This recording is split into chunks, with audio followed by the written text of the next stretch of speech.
Élection présidentielle, le groupe des experts nationaux en matière d'élection exprime son insatisfaction. Le groupe des experts nationaux en matière d'élection ou GEN a mené des études à travers l'élaboration de questionnaires posés à l'électeur effectués pour commencer dans 5 régions: Sofia, Analamang, Atimanjefan, Vaknakarach et Otmatiach. Des problèmes et des défaillances ont été rencontrés et des suggestions ont été proposées pour améliorer la prochaine échéance électorale. Campagne électorale, constat le jour du scrutin. Les questions ont été posées directement à l'électeur qui n'a été soumis à aucune contrainte.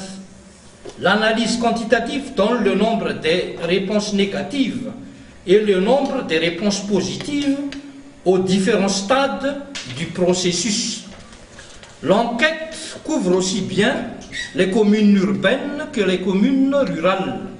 L'analyse qualitative évalue l'information recueillie à toutes les phases du processus.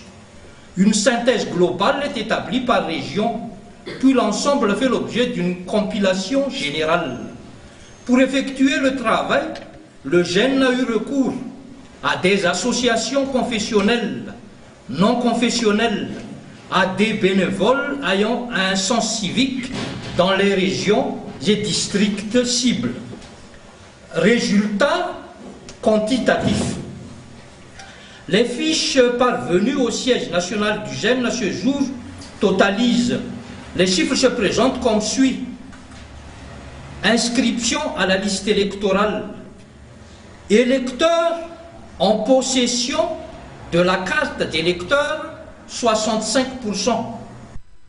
Il a en outre été souligné que l'éducation électorale a été tardive et n'a pas couvert tous les districts. Le GEN a par ailleurs indiqué que la disparité entre le montant des sommes allouées par l'État et la communauté internationale d'une part et les anomalies relevées au niveau de l'organisation d'autre part est révélatrice des défaillances de la CENIT.